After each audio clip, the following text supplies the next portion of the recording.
Good evening, Vikas and Abhishek. I hope the screen is Good visible. evening, sir. Good evening. Screen is visible to you. I am audible to you. Is it okay? Yes, sir. Okay. So today I am going to cover a part of unit number 5, whose title is Introduction to Irrigation Engineering and Minor Irrigation Schemes. So in that, already we have discussed what is irrigation engineering, what are the benefits of irrigation engineering, what are the ill effects of irrigation engineering, what is the scope of irrigation engineering. And now we are going to learn the next point, that is the types of irrigation system. Okay, we are going to discuss about types of irrigation system. So just see this flow diagram. Okay, so we can see that the irrigation systems are broadly classified into two categories. One is flow irrigation and other is a lift irrigation. Well irrigation is an example of lift irrigation on smaller scale. Lift irrigation scheme may be very large, which may be implemented for the part of some state. And it may be a very small, like it is a lift irrigation scheme for an individual farmer, where that farmer lifts the water from the well, open well or tube well, and then water is supplied to higher elevation through pressure mains. So that is lift irrigation. And what is flow irrigation? In flow irrigation, the source of water is at higher elevation and the area to be irrigated, which is generally known as a command area. There is a term command area. So command area is for a particular irrigation system. So command area is that area where water will reach under gravity. So in flow irrigation system, the source is at higher elevation and the command area is at a lower elevation. Opposite to that, in lift irrigation system, the command area is at higher elevation and the source of water is at lower elevation. In flow irrigation system, water flows under gravity, and in lift irrigation system, the water flows under pressure. Water is lifted by means of pumps from lower elevation to higher elevation. When we talk about flow irrigation, that is irrigation where water flows under gravity, and reaches to the individual fields. So in that, there are two classifications. One is based on how the irrigation is provided. Okay, so based on how or what we can say, based on the source of irrigation, the irrigation may be classified as perennial irrigation and inundation irrigation. This flow irrigation is also classified into three broad categories. In that, one is the direct irrigation, or which is also known as a diversion irrigation scheme. Second is storage irrigation, or also known as a storage scheme. And third is the combination of storage and divergence. So these are the subparts or subtypes of flow irrigation. Now we are going to discuss all these types in detail. So let us start with the flow irrigation. In flow irrigation, we have discussed about its subtypes, perennial irrigation and inundation irrigation. Inundation irrigation is also called as a flood irrigation system. In inundation irrigation, the term is inundation irrigation system, which is also called as a flood irrigation system. So here, the deep flooding of area to be cultivated is carried out. Means water is allowed to flood over the area, and that soil is allowed to saturate fully. And then that water is drained out from that area. And after that, then the crops are planted or sowing of seeds this operation is carried out. So such a irrigation system is called as inundation irrigation system or flood irrigation system. Okay, once again I will repeat what is flood irrigation system. In this, the entire area is allowed to be flooded. Area means the command area. Okay, so this type of system is adopted when a plenty of water is available in case of floods. Especially this irrigation system is implemented in the Ganga river basin. So we know that this Ganga river is flooded in the monsoon season, and that additional water available in terms of flood that is allowed to flow over the command area, and due to that, and in due course of time, when the flood recedes, that water drains out from that area. So during this process, what happens? The soil moisture of the soil is increased. And by making use of this increased soil moisture, the crops are taken. So that is called as an inundation or flood irrigation system. Second type is a perennial irrigation system. So what is the meaning of the term perennial? The term perennial is used in case of rivers. So rivers are classified as a perennial rivers and non-perennial rivers. Perennial rivers are the rivers for which the source is permanent. The rivers which are carrying water for 12 months of the year, these are called as the perennial rivers. And non-perennial rivers are the rivers which carries water in seasons only. Okay, in the monsoon season and some part of the winter season, there will be water in the river, and after that, rivers becomes dry. So that is called as a non-perennial river. So based on this, this system is called as a perennial irrigation. So what is perennial irrigation system? So is the irrigation system in which the water is supplied as per the requirement of crops throughout the crop period. That is called as a perennial irrigation system. Okay, what is crop period? It is the time required from sowing to harvesting. That is called as a crop period. So if continuous water supply is required, then that is called as a perennial irrigation. Now, if we consider this perennial irrigation system, then this perennial irrigation system may be a diversion system or it may be a storage system. Okay. Now, based on the source of water from which the water is drawn, the irrigation systems are classified as direct irrigation and storage irrigation. Now, in direct irrigation, there is a divergence scheme. This divergence scheme is implemented over a river. A diversion weir is constructed, the flow of water is stopped, water level is raised in the river, and that raised water level is diverted to the canal. So it is also called as a river canal irrigation. So in direct irrigation system, these are what we can say need less capital cost. So they need less initial investment. Only a small weir is constructed in order to raise the water.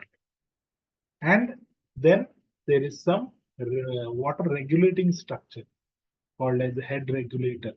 So this head regulator regulates the flow of water from river to the canal, and there is canal system. So that is called as a direct irrigation system. But direct irrigation system cannot irrigate the large command area. If the command area is large, what is command area? It is the area which to which the water can be supplied under gravity. Storage irrigation is what? In storage irrigation, a dam is constructed, water is stored for longer duration, and through that dam, water is regulated to the canal system as and when required. So this storage irrigation system is also called as a storage scheme, or it is called as a reservoir or tank irrigation. The term reservoir is used in case of the large dams, And the tank irrigation, this particular term is used in case of some minor irrigation works, okay, like percolation tank or MI tank. There is a term percolation tank. Percolation tank म्हणजे काय तर पाझर तलाव. And MI tank. MI tank म्हणजे काय तर it is a minor irrigation tank. In percolation tank, water is allowed to percolate. The water is not allowed to store and supply through canal. But in MI tank, the water is stored and it is supplied to the canal. It is similar to that of the dam and canal system. But the capacity of this MI tank is much low as compared to the capacity of reservoir. Capacity of reservoir to store the water. So this is about the storage irrigation. Now sometimes the combination of both system is made. Okay, then it is called as a combined storage and divergence.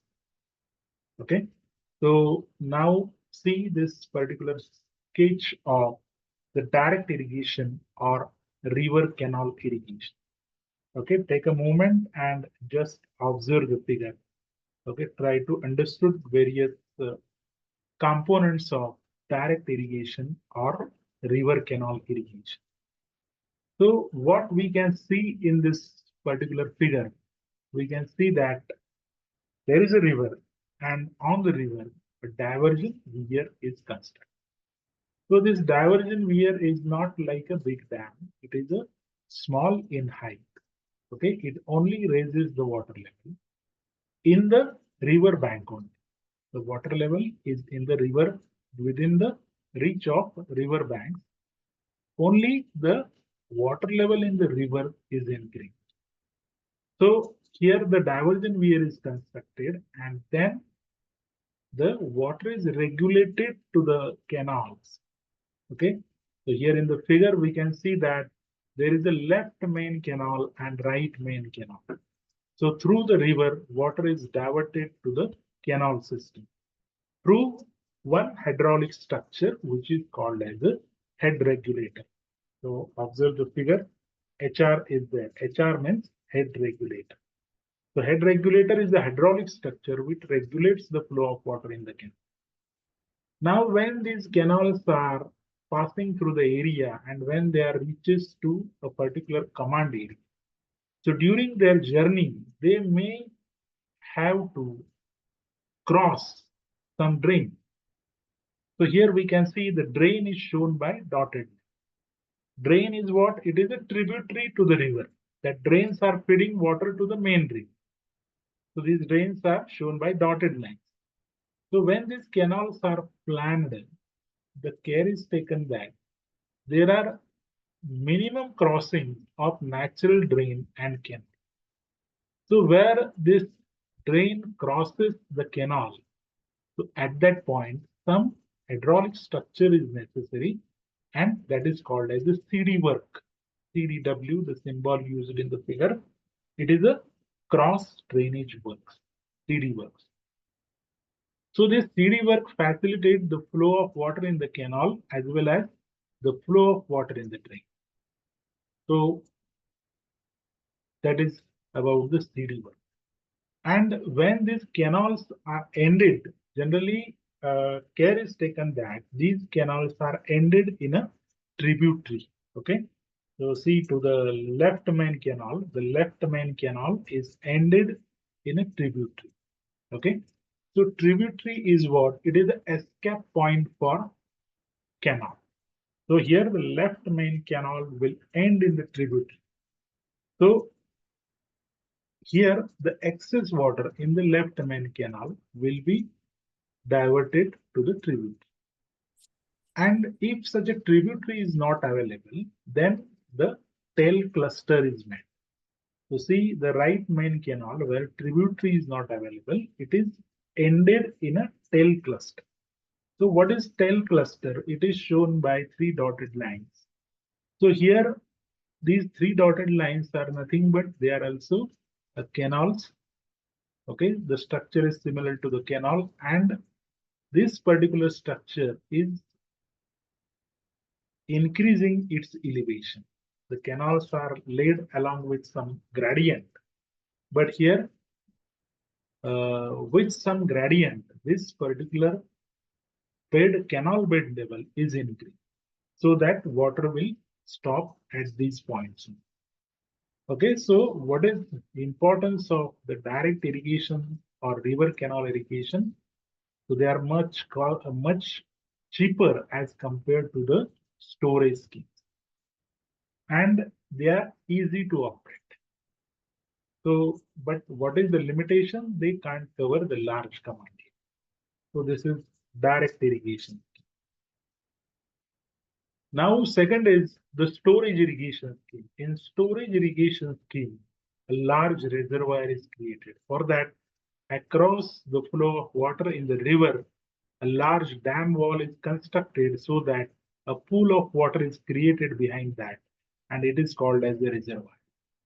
The water is stored in a reservoir and then it is regulated to the canals. Again, it is regulated through the head regulators, or it may be regulated to the outlets from the dam. So there are different outlets provided to the dam. So in that, one is the irrigation outlet, other is a power outlet. Power outlet means what? It is the outlet to the dam which supplies water to the power station to generate the electricity. And irrigation outlet is the outlet provided to the dam so as to regulate the flow of water from reservoir to the canal system. So that is called as the irrigation outlet. So with help of irrigation outlet, this water is supplied to the canal system.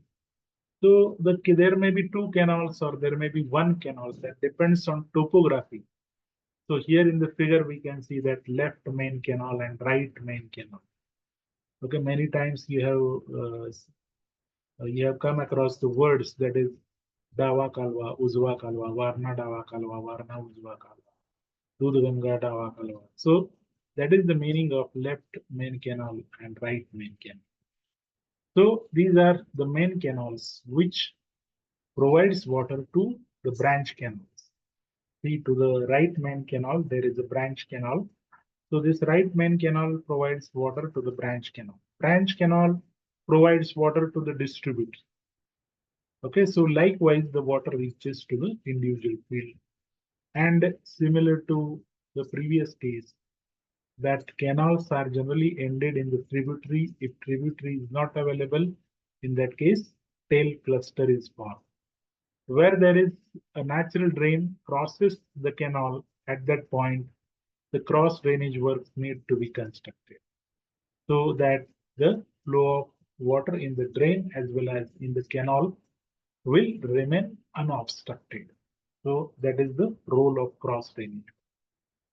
So these storage irrigation systems are implemented for large irrigation projects, and they are much costlier, but the advantage is that the hydropower generation is possible.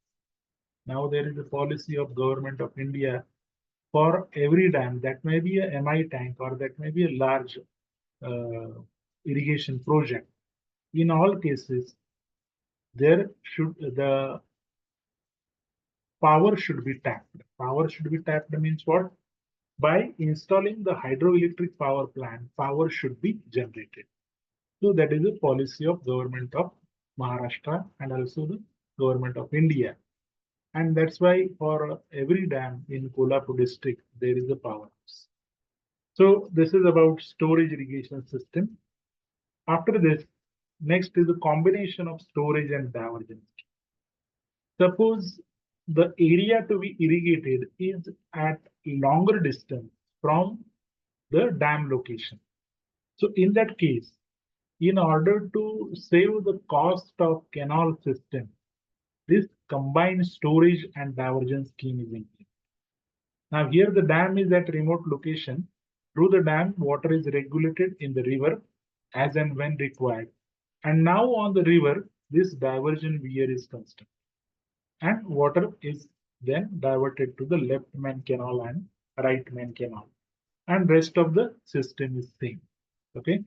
So if this is the situation that the command area is at a very long distance from the dam location, then it will be uneconomical to lay the canal network right from dam to command area. So in order to minimize the cost, so such a combination can be made. So this is the stage of combined storage and divergence. Now we are going to learn the next point, that is methods of applying water to the crop. Just now we have discussed how water reaches to the field, but now when water reaches to the field, how the water should be applied to the crops. So that is important. So if we see the various methods of applying water to the crop, then the broad classification is surface irrigation, subsurface irrigation, and sprinkler irrigation. So when the water is applied in the root zone of the crops, it is called as a subsurface irrigation. When the water is applied on the surface of the soil, then it is called as the surface irrigation. And when the water is sprinkled over the crops, it is called as a sprinkler irrigation. So these are the broad categories of the methods of applying water to the crop: surface irrigation, subsurface irrigation, and sprinkler irrigation. Now, if we see the surface irrigation in detail, then surface irrigation is possible by flooding, by furrow method, and by contour farming. So subtypes of surface irrigation are flooding, furrow, and contour farming. Now we have discussed about what is flooding. Okay, the inundation irrigation, which is also called as a flood irrigation system. So on the similar basis, there is a flooding method. So in flooding method, there are two types. One is the wild flooding and other is controlled flooding. And in controlled flooding, there are so many subtypes such as pre-flooding, contour lateral flooding, border strip flooding, check basin flooding, basin flooding, and zigzag method of flooding. So all these are called as methods of applying water to the crop. So now we are going to discuss about the main methods. Okay. So before discussing these methods, we must know what is basic requirement for adoption of irrigation. If we have to select a particular method, then what are the basic requirements? So the first point is the method should assure uniform water distribution with as small as 6 centimeter of water depth application. When the water is applied to the crop, okay, so if it is a furrow, then how much depth of water is there maintained? So it is possible to make variation in depth. Okay, the smallest depth is 6 centimeters. Okay, the largest depth may be 20 centimeters. So that variation should be possible. It should be possible that we can apply any depth of water. So that is the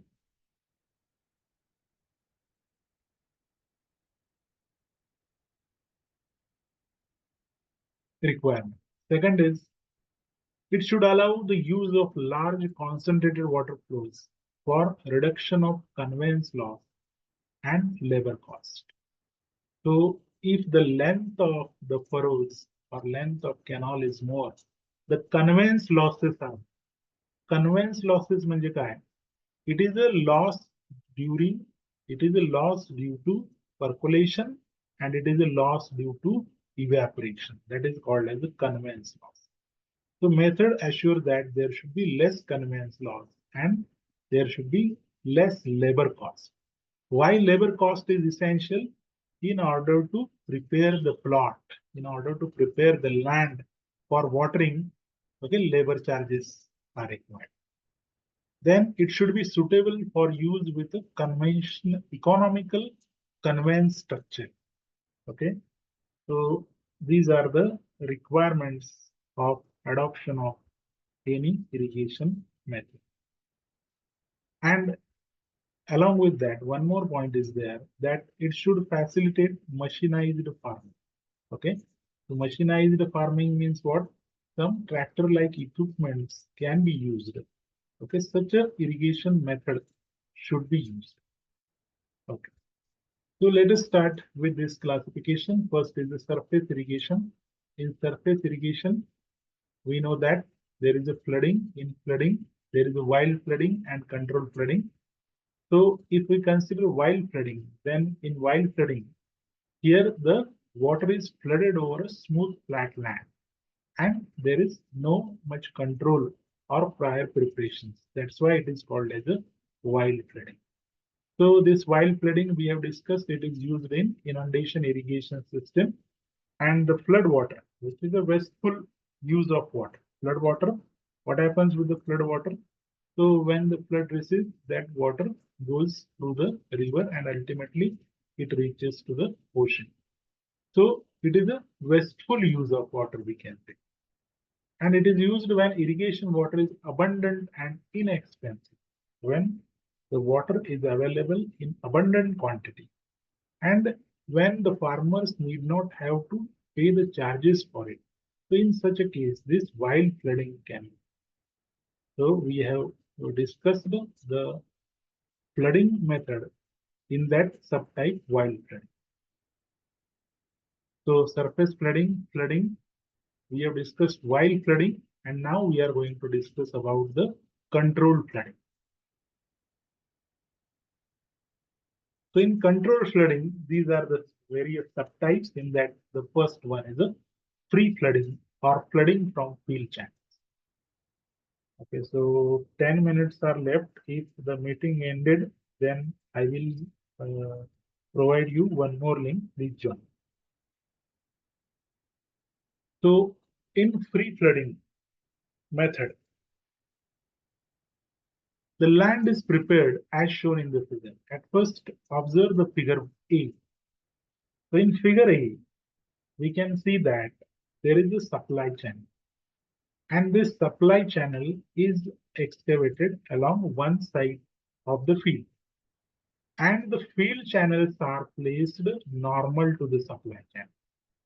Okay, so function of supply channel is to supply water to the field channel. Then field channels, to the field channels, openings are made so that the water is supplied to particular plot or particular piece of land.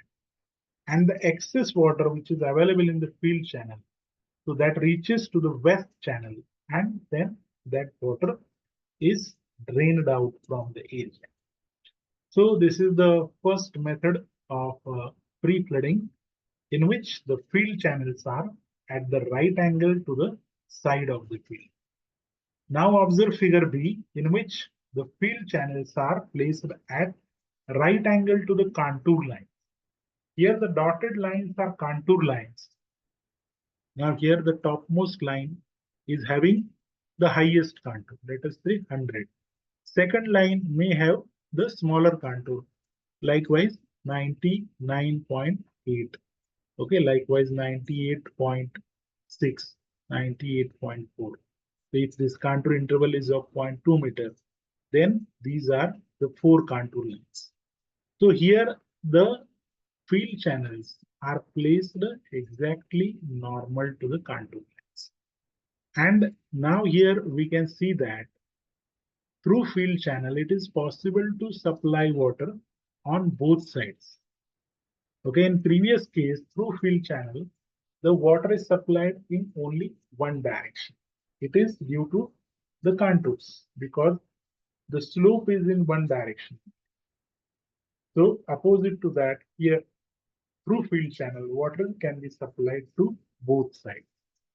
Okay, so this is the second figure, field channel at right angle to the contour. So this is the first subtype of controlled flooding, that is free flooding or flooding from field channels. Next is the flooding by contour laterals. So there is a main ditch or supply ditch, and through the supply ditch, the water is supplied to the contour laterals. Now, what are the contour laterals? Okay, see the previous figure. In the previous figure, we know that there are the field channels. The contour laterals are nothing but they are field channels.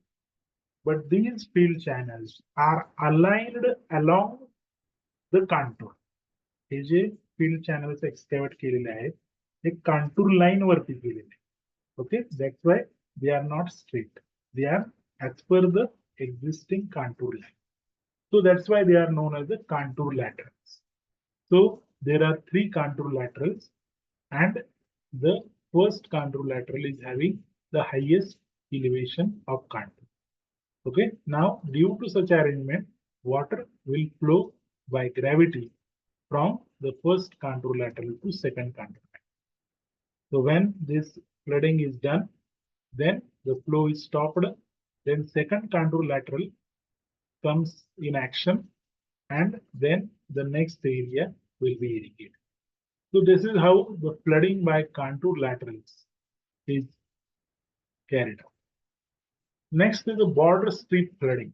So in border strip flooding, the entire land is divided into number of strips. Okay, so if we see the length of this strip, then it varies in between 100 meters to 300 meters, not more than 300 meters. And width of strip varies from 10 meter to 20 meters. Now, this type of border strip flooding is used for some types of crops that we'll discuss later on. So what you keep in mind, so in case of these plots, the slope is maintained in between 0.2% to 8%.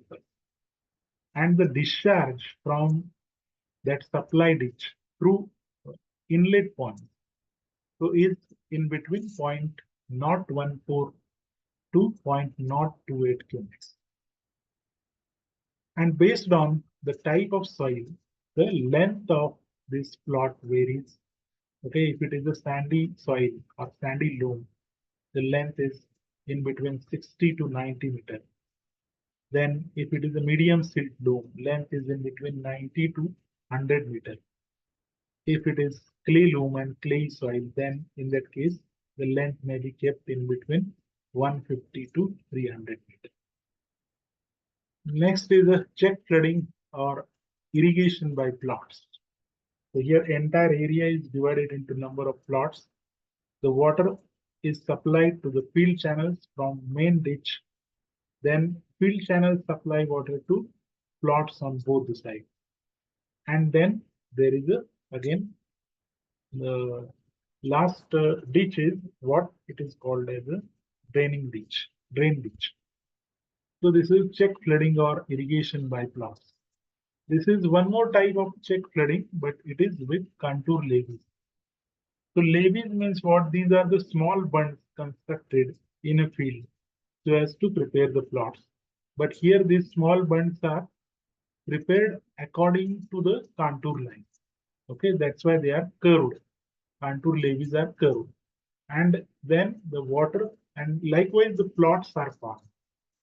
Okay, cross levee is used and contour levee is used. With help of that, various plots are formed. And then water is supplied through the distribution channel to the individual plots. So this is a check flooding with contour levees. Next is the ring basin flooding. Ring basin flooding is generally used for orchards. Orchards म्हणजे फळबाग. So these are the types shown in the figure for ring basin flooding. So there is a field channel, and that field channel supplies water for individual ring basins. Sometimes one ring basin is connected to other ring basins. Sometimes one ring basin is provided for 2 or more plants. So this is a ring basin flooding. Then this is a zigzag method of supplying water to the crop in controlled flooding. So here we can see that there is a main ditch, and through the main ditch, water is allowed to circulate, and it is allowed to take a circuitous route, and it will reach to the end of the plot. So likewise here the water is circulated. This is the zigzag method. Next is the furrow method. This furrow method is used for some of the row crops like maize, jawar, sugarcane. cotton, tobacco, groundnut, and potatoes. And these furrows, in this furrow method, the furrows are made. These furrows may be a straight furrows or contour furrows. The length of furrow may vary from 3 meter to 100 to 200 meter. Their length is generally in between 100 to 200 meter. In exceptional case, it can be increased up to 500 meters. Then the slope of the furrow varies in between 0.2 to 6%. Spacing between the furrow varies from 1 to 2 meters, and depth of furrow may be in between 8 centimeter to 30 centimeter. So depth of furrow depends on how much depth of watering is required for a particular crop. So here the width of furrow varies from 25 centimeter to 40 centimeter. So now last 1 minute is left. So today we'll stop here. Okay, again we will join right now and we will complete the remaining methods of applying water to the crop, which are the advanced method, and based on that generally the questions are. So please once again join with me. Soon I will share you the link.